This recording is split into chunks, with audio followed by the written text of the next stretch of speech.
Ouh, c'est la rentrée, tout le monde se remet au travail, moi y compris. Seulement voilà, après 9 mois de fatigue intense et sans avoir pris de vacances, il s'avère que j'ai commis une erreur qui pourrait avoir un impact sur l'avenir de la société.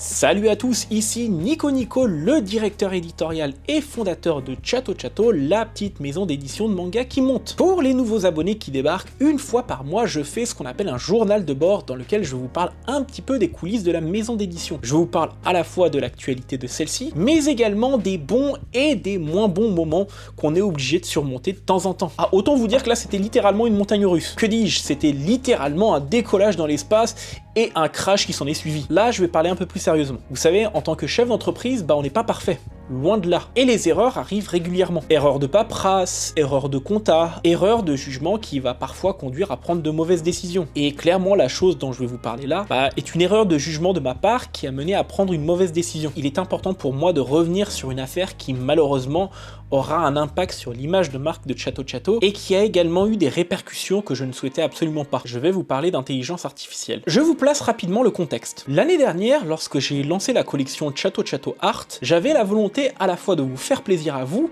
mais également de me faire plaisir à moi en collaborant avec des artistes dont j'admire le travail. Jusqu'à présent, la collection est un succès, à notre petite échelle d'éditeurs indépendants, avec de magnifiques illustrations qui ont été réalisées par des artistes venant du monde entier. Pour vous donner un petit peu une explication de la manière dont je fonctionne, j'ai un énorme fichier Excel avec plein d'illustrateurs avec qui je rêverais de collaborer, et je vais souvent les contacter pour essayer de voir si on pourrait mettre en place quelque chose ensemble.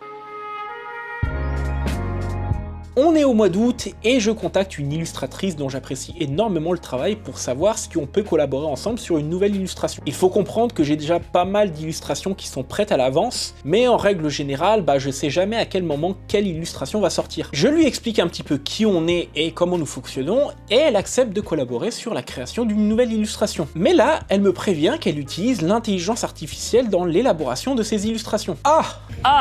La question que je pose alors est la suivante. Est-ce qu'elle réalise les illustrations entièrement à l'aide de l'intelligence artificielle, ou bien utilise-t-elle celle-ci comme outil pour l'assister dans son travail? Jusqu'à présent, j'avais une opinion personnelle assez tranchée sur l'utilisation de l'intelligence artificielle dans des domaines comme le doublage et la traduction. Cela est dû à mon travail quotidien avec des traducteurs et au fait que je côtoie également pas mal d'acteurs de doublage. De ce fait, et après en avoir discuté avec eux, j'ai rapidement compris que l'utilisation de l'IA dans ces domaines-là était quelque chose qui, éthiquement, n'était pas forcément quelque chose de bien. En effet, dans le cadre du doublage et de la traduction, l'intelligence artificielle va remplacer quasiment totalement leur travail. Voire même, dans le cas du doublage, ils vont littéralement piocher la voix de personnes qui sont déjà connues et vont l'utiliser sans leur accord. Pour moi, c'est donc du vol. Mais paradoxalement, pour l'illustration, même si je côtoie pas mal d'illustrateurs dans le cadre de la collection Art, je ne connaissais pas grand-chose au contexte et aux problématiques qui étaient liées à l'utilisation de l'IA dans l'élaboration d'une illustration. Pour moi, jusqu'à présent, si l'intelligence artificielle était utilisée par les artistes uniquement comme simple assistant ou comme outil pour pouvoir gérer par exemple les couleurs ou cleaner un petit peu les traits de leur dessin, cela n'était pas quelque chose de mauvais en soi. Je me disais même que dans le cadre de l'élaboration d'une illustration qui prend beaucoup de temps, cela pouvait être bénéfique pour l'artiste qui peut s'enlever une épine du pied en accélérant certains process. L'artiste m'a donc montré son process et comment elle élabore une illustration, et il m'est apparu que l'intelligence artificielle ici était utilisée simplement comme support et comme outil pour accélérer le process sur certaines parties. Donc à mes yeux, rien de vraiment très grave. Du moins, c'est ce que je croyais. On démarre donc la collaboration et je lui fais pas mal de retours sur les premiers dessins qu'elle m'envoie, comme à mon habitude avec les autres artistes, ce qui me réconforte un petit peu dans son process et dans l'idée que l'IA ici n'est utilisée que comme support. Le process se passe très bien, l'illustration est prête, et comme je vous l'ai indiqué précédemment, même s'il y a plusieurs arts qui sont préparés à l'avance, je ne sais jamais lequel va être mis en vente. Tout simplement car cela dépend de mon humeur et de la stratégie que je veux mettre en place. Ici en l'occurrence, l'illustration me plaisait bien, et je trouve qu'elle collait bien avec la notion de fin de l'été. C'est donc décidé, c'est cette illustration-là qui sera mise en vente au mois de septembre,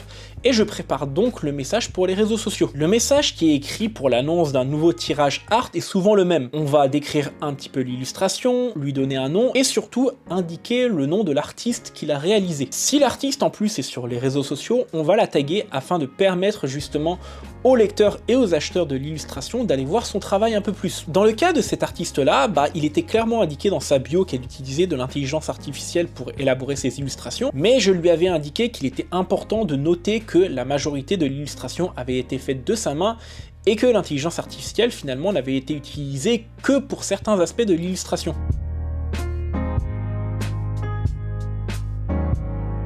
La journée se passe sans incident quelconque. Les gens ont l'air plutôt contents et les commandes arrivent. Mais à 22h, je commence à recevoir plein de notifications. Je vois débarquer des dizaines de messages et de notifications provenant de France, mais également du Japon. Quand je vois ça, je comprends que quelque chose de grave arrive. Là, ça commence à être virulent en nous traitant de tous les noms. Moi, de mon côté, je comprends toujours pas très bien ce qui se passe, mais il y a un mot qui apparaît régulièrement dans les messages, IA. Là, enfin, je comprends la situation. Vient alors des messages privés d'amis, mais également d'acheteurs et d'illustrateurs avec qui j'ai travaillé par le passé, pour m'indiquer qu'ils ne comprennent pas vraiment ma décision d'avoir mis en vente un produit qui est généré par intelligence artificielle. Je leur explique alors que, en l'occurrence, moi, mon objectif, c'est de travailler avec des illustrateurs dont j'admire le travail, et que l'artiste en question m'a montré son process, et qu'à mes yeux, finalement, elle n'utilisait l'intelligence artificielle que comme outil pour pouvoir l'assister dans son travail, et non pas comme un moyen de générer totalement l'illustration. Ces mêmes artistes avec qui j'ai collaboré par le passé, et même des utilisateurs japonais, m'expliquent calmement et point par point en quoi l'utilisation même partielle d'intelligence artificielle reste moralement complexe. En effet, on m'explique que l'utilisation de l'intelligence artificielle dans le monde de l'illustration n'est finalement pas si différent que son utilisation dans d'autres domaines. Afin qu'une intelligence artificielle puisse aider en tant que support à un artiste, il va devoir s'entraîner. Et pour cela, il va falloir l'entraîner avec des données qui ont été récoltées quelque part. Sauf que la plupart de ces données, souvent elles sont prises sans l'accord de ses ayants droit, ou alors de ses créateurs. Là, je comprends que j'ai fait une erreur. Une énorme erreur. Pas une erreur juridique, puisqu'en l'occurrence, l'utilisation de l'intelligence artificielle dans le cadre commercial n'est pas encadrée pour le moment. Mais par contre, d'un point de vue éthique, philosophique, moral, là c'est une autre question. J'ai fait l'erreur de ne pas faire ce que je fais habituellement lorsque je travaille. Je n'ai pas pris suffisamment de recul pour comprendre toutes les problématiques qui sont liées à l'utilisation même partielle de l'intelligence artificielle dans l'élaboration d'illustrations. Là où pour le monde du doublage et de la traduction, j'avais pris suffisamment de recul pour comprendre les tenants et aboutissants de l'utilisation de l'IA, et cela grâce à mes amis qui travaillent dans ce domaine, pour l'illustration, je ne l'avais pas fait. Il faut comprendre que moi, mon envie, c'était juste de pouvoir collaborer avec des artistes dont j'apprécie le travail.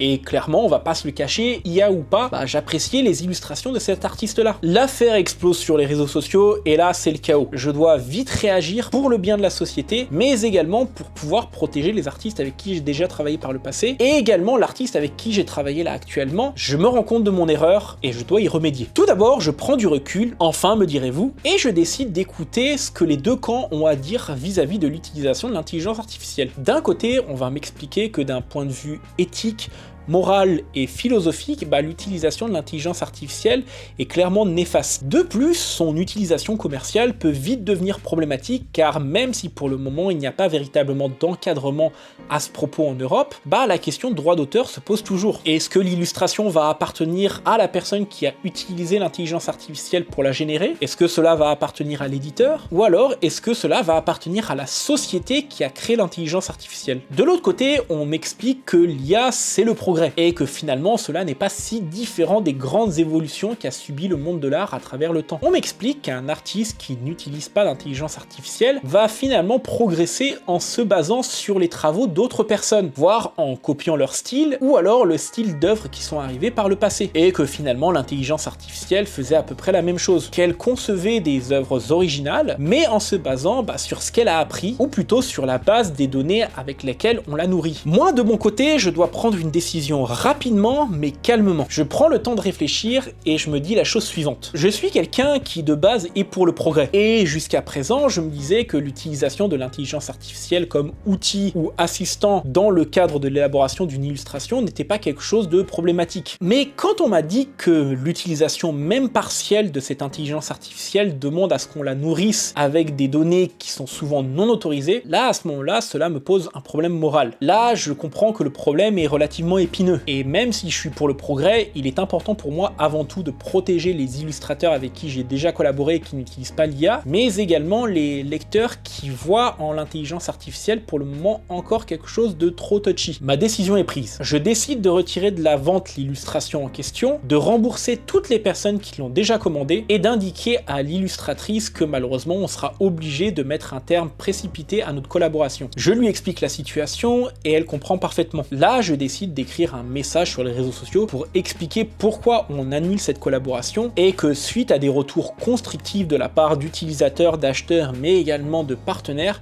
qu'il m'a paru clair que je ne pouvais pas continuer une collaboration comme celle-ci d'un point de vue moral et personnel. C'est un fail et c'est clairement de ma faute, qui n'a pas pris suffisamment de recul sur toutes les problématiques liées à l'IA, et je dois en assumer les conséquences. Que cela soit d'un point de vue d'image, qui sera un petit peu écorné à la suite de cet événement, mais également d'un point de vue financier, avec des pertes sèches. On pourrait se dire que l'histoire se termine là, mais non. Sans comprendre quoi que ce soit, en réalité, j'ai déclenché littéralement un cataclysme sur les réseaux sociaux japonais.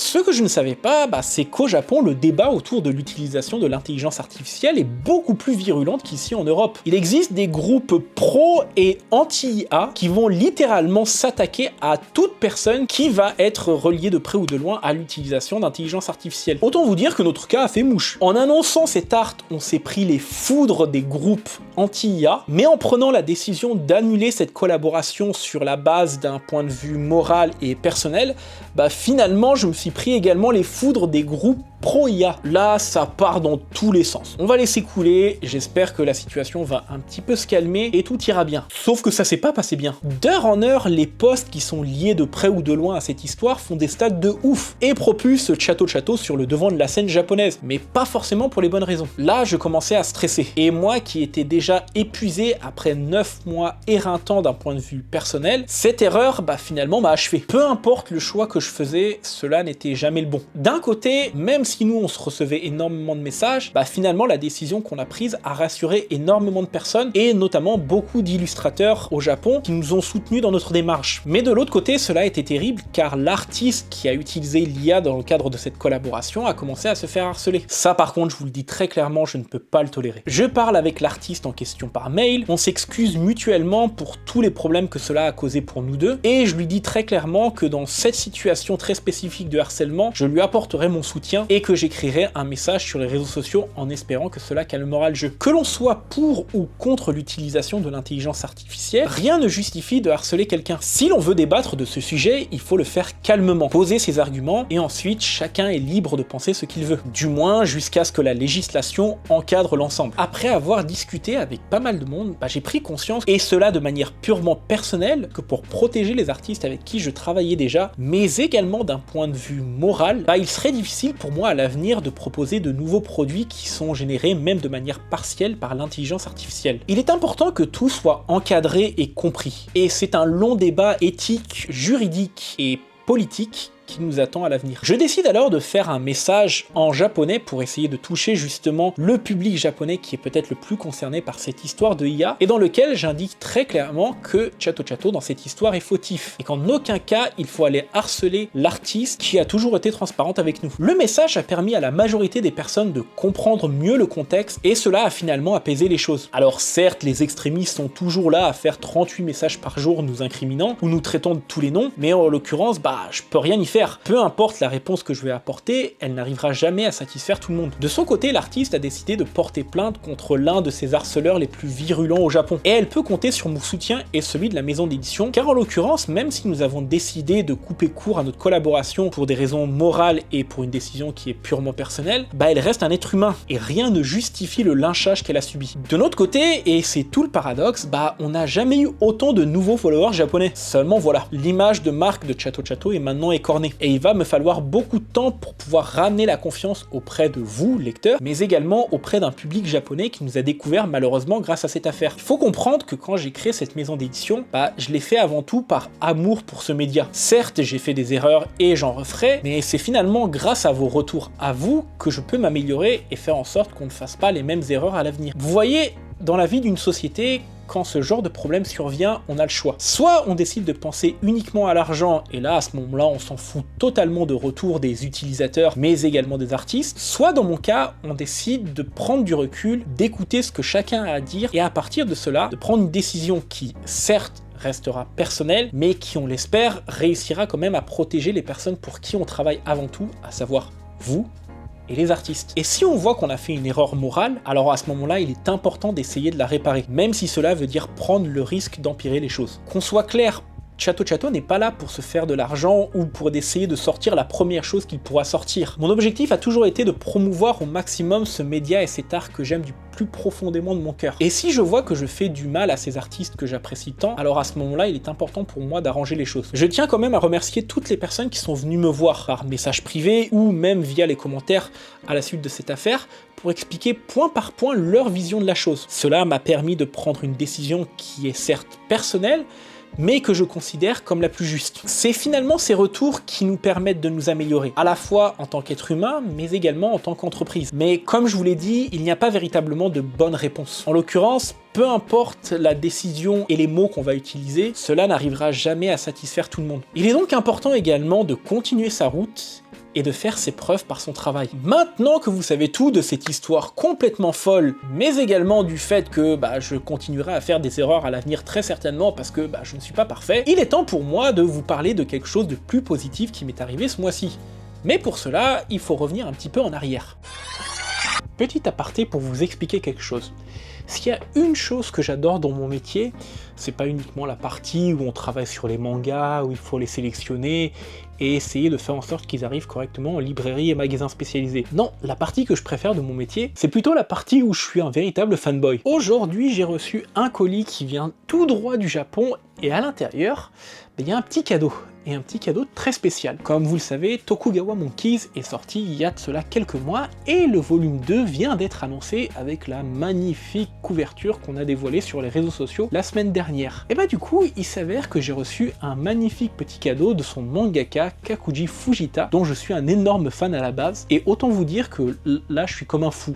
Non, mais littéralement. C'est-à-dire que là, je suis comme un gamin de 12 ans qui vient de recevoir son cadeau de Noël. Je ne sais pas du tout ce qui est à l'intérieur de ce colis-là. La seule chose que je sais, c'est que ça va me plaire, et du coup j'ai envie de le partager avec vous pour que vous puissiez voir et découvrir en même temps que moi ce qu'il y a à l'intérieur de ce paquet. Du coup, je me mène de mon plus beau couteau, et on va ouvrir tout ça, et je vais vous montrer un par un ce qu'il y a à l'intérieur.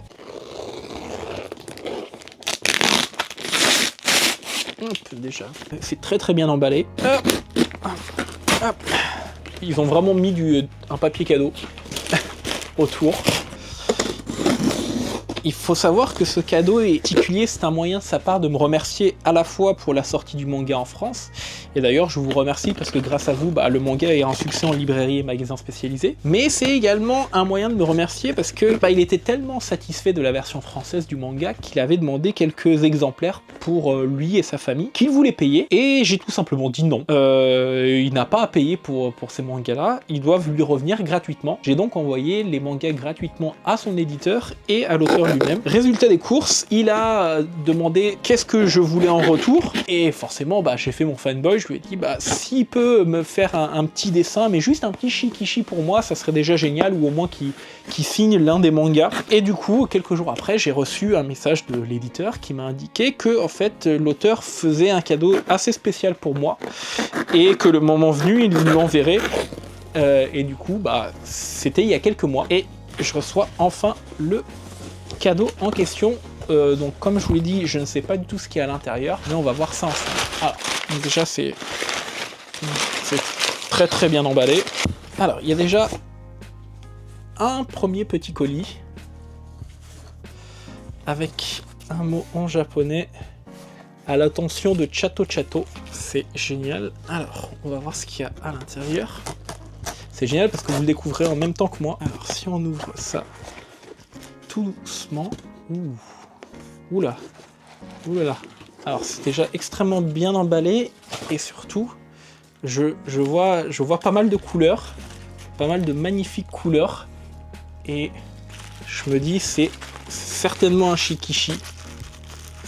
Alors, il faut que je fasse très attention là maintenant parce que j'ai surtout pas envie de l'abîmer.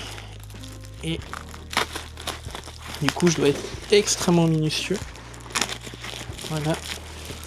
Oh, j'arrive déjà à voir ce qu'il y a à l'intérieur. Ah, c'est magnifique. Wow, c'est incroyable ce que je vois. Je vais vous le montrer. C'est juste incroyable. Ah là, je vous l'ai dit, je prends tout mon temps pour le déballer minutieusement. C'est incroyable. C'est absolument incroyable. Il s'agit d'un Shikishi original de Tsuki, qui est l'un des personnages principaux justement du manga Tokugawa Monkeys. Alors, je vais le sortir tout doucement pour vous le montrer, parce que même moi, là il est bien caché. Du coup, ça c'est quelque chose que je vais encadrer et que je vais mettre, c'est incroyable. Voilà. En plus, voilà, il a vraiment dessiné et colorié rien que pour nous.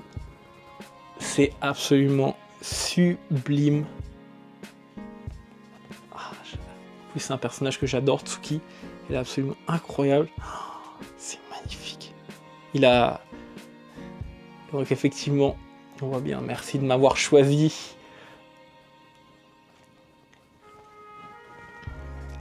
Vous voyez, ce genre de cadeau, c'est ce qui me touche le plus, c'est de pouvoir me dire que c'est des auteurs que j'appréciais énormément en tant que lecteur et que j'apprécie tout autant en tant qu'éditeur. Et le fait de pouvoir vous les faire découvrir, déjà pour moi ça me fait quelque chose. Mais l'idée de me dire que ces auteurs-là que j'admire m'envoient un tel cadeau, pour moi c'est, en plus de la valeur vraiment de ces planches-là ou de ces shikishi-là, ça a une valeur sentimentale qui est extrêmement forte et c'est quelque chose qui me motive vraiment énormément dans mon travail.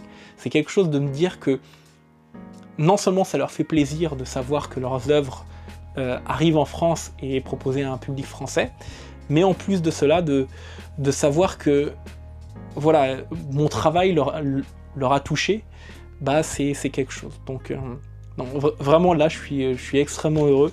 Mais c'est pas fini. Il y a d'autres choses dans le colis et c'est un autre truc tout aussi gros. Et je sais pas du tout c'est quoi, donc on verra. Mais pour moi, vraiment, le plus beau cadeau, bah, ça reste le Shikishi qui sera encadré et mis dans ce bureau même. De l'autre côté, vous ne le voyez pas, je vous montrerai tout à l'heure, aux côtés d'autres magnifiques illustrations à la fois de mangaka et d'artistes japonais sur notre magnifique personnage qui est Chato-chan. Hop. Alors, il y a quoi ici? Oh, un magnifique petit cadeau, hyper bien emballé. C'est vraiment adorable. Je sais pas c'est quoi, je vais ouvrir après. Il y a... décidément, il y a beaucoup de choses. Oh, il y a... Oh, c'est incroyable. Alors, il faut savoir que, comme je vous l'ai dit, je suis un énorme fan du style de Kakuji Fujita. Et il avait sorti, il y a de cela quelques temps, pour le Comiket, des doujinshi qu'il avait fait et qui étaient vendus uniquement là-bas. Du coup, j'avais demandé où est-ce que je pouvais les acheter parce que j'ai pas pu me rendre au Japon pour pouvoir les avoir lors du Comiket. Et du coup, il m'a envoyé les 2 doujinshi qu'il avait fait pour les différents Comiket. Donc, il y en a un qui s'appelle World Pro Junken compilation. Et il y a celui-ci, je me rappelle pas très bien du nom, je vous le mettrai de toute façon, qui est absolument génial. C'est toujours un manga de baston, mais cette fois-ci dans le monde du lycée. Donc c'est 2 lycéennes qui littéralement se tabassent et se bastonnent continuellement. Et ce que j'adore, c'est que vraiment son style graphique colle tellement bien avec les mangas de combat qu'il fait, c'est juste incroyable. Ça je suis trop fan. Donc vraiment, si vous avez la possibilité de les acheter ou de les trouver, n'hésitez pas à le faire. World Pro Junken, ce qui est bien, c'est qu'il est assez épais, hein, mine de rien, c'est un beau pavé, et il est absolument génial. Là aussi, ça parle de lutte, et surtout de catch. Moi, je suis un énorme fan de catch, certainement vous le savez déjà, que je suis un énorme fan de la WWE depuis très très longtemps. Et là, on est plus proche de la NJW, donc la New Japan Wrestling, avec vraiment des catcheuses qui s'explosent la tronche sur le ring. Je trouve ça absolument incroyable. Donc vraiment, merci, c'est génial, c'est incroyable. Franchement, je sais pas quoi dire. Je sais pas quoi dire, je suis juste trop content. Et là, il y a une dernière petite enveloppe avec à l'intérieur. Ah, il y a encore quelque chose. Attendez, c'est encore un dessin? Mais non. Mais non. Il y a encore un autre dessin. Il y a encore un autre dessin original dessiné de sa main. Et cette fois-ci avec quasiment tous les personnages.